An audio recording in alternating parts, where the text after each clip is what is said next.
Hey everyone, welcome to part 2 of the cardiovascular system review for your ATITs.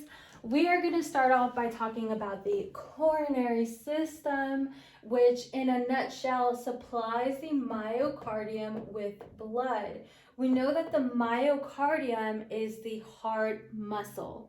So we know that every organ in the body needs blood supply so that it can function, but also so that it can excrete its waste and that waste be taken away, right? And it's all done via the blood. So the heart is no exception. The heart also needs its own blood supply so that it can function. Specifically, it needs its blood supply going to its heart muscle, so to its myocardium, right? Supplies myocardium with blood. Okay, so let's go ahead and start looking at the big picture here. I have the aortic valve leading to the aorta. We know that what goes through the aortic valve from the left ventricle, this is fresh oxygenated blood that leaves the aorta and normally goes out to the body.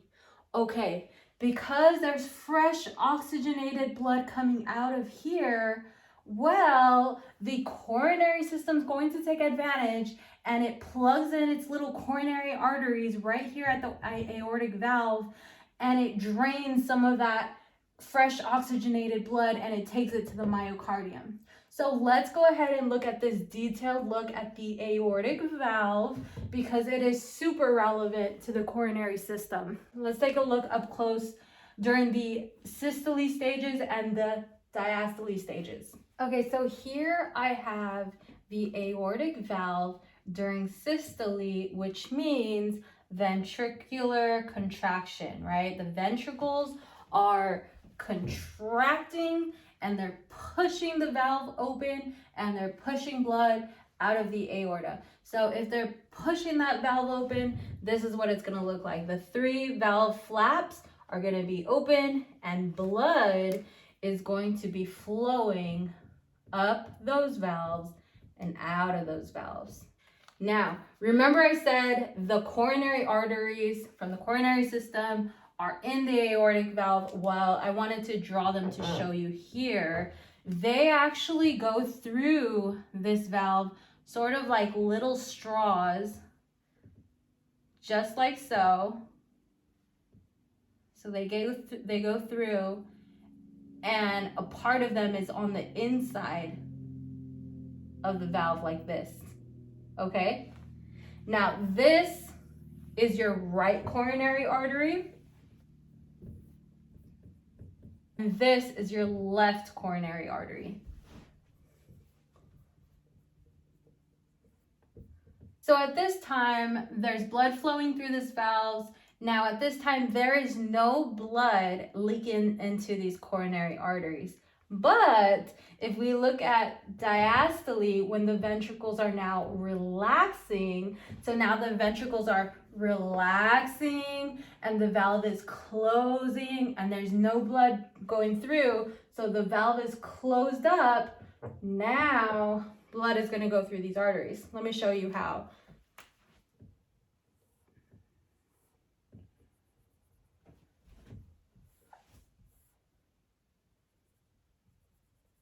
So right coronary artery, left coronary artery. When this closes, there's ever so slight tiny bit of backflow of blood, not enough to cause any damage or any craziness to the heart, because obviously we know backflow is not good, but just a trickle, just a little bit of blood flow goes back, and that blood flow is enough to fill up this right coronary artery and this left coronary artery. So we know that this is fresh oxygenated blood, right? It's oxygenated blood because it's going up the aortic valve, right? And it's coming from the left ventricle, coming from the pulmonary circuit. So it is fresh oxygenated blood. So this blood is going to go to the myocardium.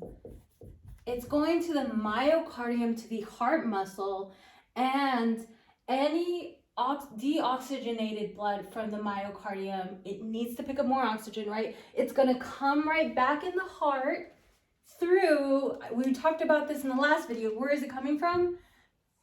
It's going into the coronary sinus. Coronary sinus, right? Coronary sinus. Deoxygenated blood from the heart muscle, right? It's coming out of here. Deoxygenated blood is coming out of the coronary sinus and it's going into your right atrium and it's circulating through the heart with the rest of the deoxygenated blood that's coming from the inferior and superior vena cava. Just to recap here, coronary system supplies the myocardium with blood. Myocardium, heart muscle. Okay, deoxygenated blood from the myocardium, I shouldn't put a heart there, I should say myocardium, but from the myocardium is coming in through the coronary sinus and being dropped off with the rest of the deoxygenated blood, right, from the body, being dropped up in the right atrium, circulating around. Now, oxygenated blood going to the myocardium, where does that come from? It comes from the aortic valve during diastole, when the ventricles are relaxing. When the ventricles are relaxing, this valve is closed and there's a little trickle of blood that goes back, and it goes back into these right coronary artery, left coronary artery, and then it goes into the myocardium. So that basically is how the heart itself gets blood. Okay, so moving on to the layers of the heart wall. Here I have the heart. If we cut out a little section of the heart wall and we took a really close-up look at it and we extended it, this is what we would see. The most inner layer is called your endocardium. Okay, so this layer is a smooth layer that actually comes in contact with the blood on the inner chambers and your valves on the inside of the heart. Okay, so your inner endocardium. Your middle layer is your myocardium. This is your heart muscle. And your outer layer of your heart wall is called your epicardium. Your epicardium protects everything else inside of it. Okay, but we're not finished there. There is something else that encloses your heart wall, and it's called your pericardial sac. Your pericardial sac is somewhat like a bag that encloses and protects everything and keeps it in place. So let's go over the layers of the pericardial sac. So our pericardium, or our pericardial sac, consists of 1, 2, 3, 4 layers. The innermost layer of the pericardium is called your visceral pericardium, and this layer happens to enclose the epicardium. In other words, you can call this layer the epicardium, but you can also call it the visceral pericardium, okay? These layers are overlapping each other. Moving on, your next layer is your pericardial cavity. This cavity, we know cavity is like an open area, an open space, and within it there's serous fluid. This serous fluid helps prevent damage from friction between the two layers. So serous fluid is in this pericardial cavity. Your parietal pericardium is another protective layer that protects everything inside of it. So it protects the visceral and the pericardial cavity. Lastly, we have the fibrous pericardium. This is the last, most outer layer of the heart. This is made out of fibrous tissue, and it's the thickest layer, the heaviest layer of the pericardium, and it has the important job of anchoring the heart to the surrounding structures. So it keeps the heart in place. Let's review these again. We have, let me write this down first. Pericardium, or pericardial sac. Okay, that's what you call this right here. So let's review this again. We have 3 layers of the heart wall, only these 3 layers. the endocardium, the innermost layer, myocardium, this is the heart muscle, and the epicardium, which can also be called the visceral pericardium. Surrounding the heart wall, we have our pericardial sac, or you can call it the pericardium. This sac consists of the innermost layer, which is the visceral pericardium, the pericardial cavity with serous fluid inside of it, the parietal pericardium, and the fibrous pericardium. Fibrous pericardium, remember, it anchors the heart and keeps it in place. Okay, so those are all the layers of the heart. Moving on. Alrighty, everyone, we're gonna move on to the EKG and how to read the very, very basics of an EKG, how to interpret the very basics of an EKG. So first of all, let's label the major components, starting with the first wave here. This is called your P wave. Next, we have this dip right here. This is our Q going up. This is our R, and coming down, this is called our S. Together, this is called your QRS complex. QRS complex. Now, the next smaller wave right after the QRS complex is known as the T wave. Our EKG represents what happens in our electrical conduction system during one heartbeat. So one heartbeat is represented by the beginning of the P wave to the end of the T wave. This is one whole heartbeat, and all of these waves represent repolarization and depolarization. Do you remember depolarization is contraction, and repolarization is resting, right? Or relaxing. So each of these ups and downs are representing depolarization and repolarization. So let's start at the beginning. Our P wave from here to here represents atrial depolarization. Now our QRS complex represents ventricular depolarization. Our T wave and anything that follows it represents ventricular repolarization. So just so you guys can visualize this a little bit better, let's do this. We said this whole thing represents a heartbeat, right? And this is the beginning of the heartbeat. So what happens in the electrical conduction system? What happens at the beginning of the heartbeat? SA node initiates the heartbeat, right? Oops, heartbeat. So that's what this is here. Now, atrial depolarization, what's happening here is the atrium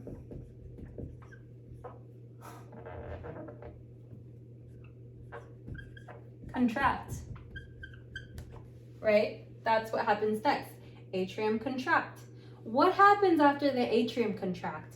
Well, this little section here, this flat line right here, represents, do you remember in the AV node, what happens that's gonna cause somewhat of a flat line? There's a pause, right? There's a delay. There's a delay in impulse, right? So this represents that delay in impulse. What happens after that delay in impulse? It travels down the bundle of His, then it travels down the right and left bundle branches to the Purkinje's, and it causes ventricular depolarization, or in other words, QRS. Ventricles are contracting. Contract, right? So what happens after the ventricles contract, or in other words, ventricular depolarization? what happens then? Repolarization, right? So we have all of this that is representing specifically ventricular repolarization. So the ventricles are resting, right? After the ventricular contraction, this is where the Purkinje fibers, they begin to repolarize. And then what happens after the Purkinje? The right-left bundle branch, the bundle of His, and then it goes up to the bundle of His and the AV node, and then more repolarization happens. So this is what this T wave, all of this is representing. It's representing ventricles resting, ventricular repolarization. So I hope that kind of helped. This is what's happening in the heart, in the electrical conduction system here in blue.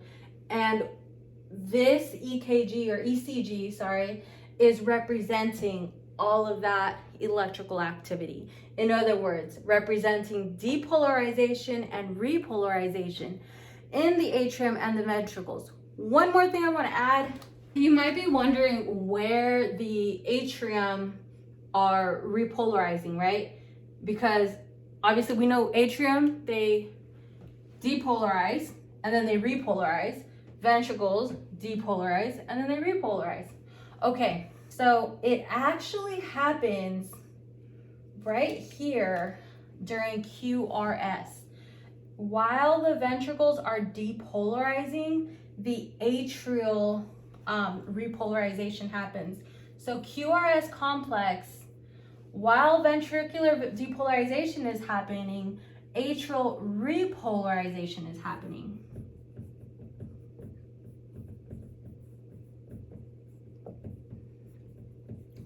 So atrial repolarization happening here. The only reason we cannot see it on the ECG is because ventricular depolarization is overshadowing it. The reason why it's overshadowing is because ventricles have such a thick, big muscle compared to the atrium that the electrical activity within that myocardium is just going to overshadow anything that's happening in the atrium. In other words, atrial repolarization happens in QRS complex. Alrighty guys, so I have 3 very basic rhythms here, and as far as the TEAS exam goes, there's not much you need to know about this. It's very, very basic. So your normal sinus rhythm, for short NSR, all you need to know is that the rate is 60 to 100 beats per minute. Tachycardia, as you can see here, is going to be faster than a normal sinus rhythm. In fact, it's going to be anything more than 100 beats per minute. Now, I want to show you that each of these represents 1 heartbeat. Remember, that's 1 heartbeat. So this one has 1, 2, 3, 4 heartbeats. This one has, 1, 2, 3, 4, 5, 6, 7, 8, 9 heartbeats that are shown right here. So you can see that basically the rate here is slower than the rate here. This is faster, more than 100 beats per minute. And bradycardia is going to be even slower than a normal sinus rhythm. It's going to be less than 60 beats per minute. So you can see here, I just have 2 heartbeats. Okay, so the basics of blood pressure, what is it? It basically reads the pressure within our arteries right after contraction of the heart and relaxation of the heart. And we're really looking at the difference between the 2 numbers. It can tell us a lot about the heart. So we have to know that the top number represents systolic pressure. Okay, this is the bigger number.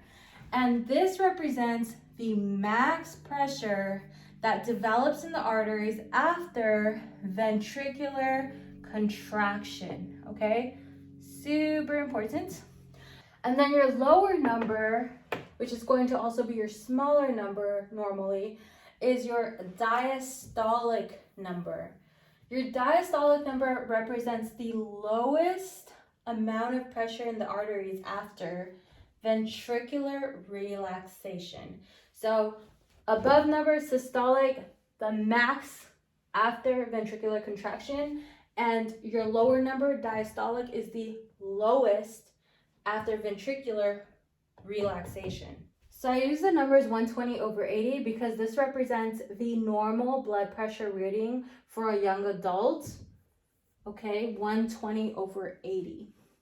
So that's about it when it comes to blood pressure. Just know your systolic and your diastolic, what they represent.